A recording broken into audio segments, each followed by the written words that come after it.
দূর থেকেও ভালোবাসা যায় যদি ভালোবাসাটা মন থেকে হয়। তার সাথে কখনো পাশাপাশি হাত ধরে হাঁটা হয়নি, তবুও কেন জানি তার শূন্যতা সব সময় অনুভব হয়।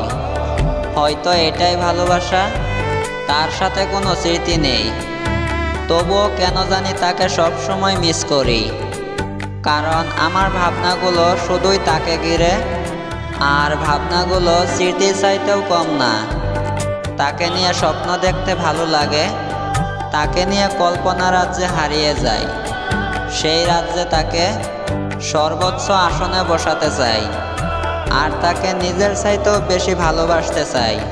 তার কথা ভাবলেই বুকের ভিতর চিনচিন করে ওঠে। তার নাম শুনলেই এক অন্যরকম অনুভূতি সৃষ্টি হয়। কখনো তাকে ছুঁয়ে দেখা হবে না, তবুও কেন জানি তাকে বড্ড বেশি ভালোবাসি। কারণটা নিজেরই অজানা, হয়তো তাকে কখনো বোঝাতে পারবো না কতটা ভালোবাসি।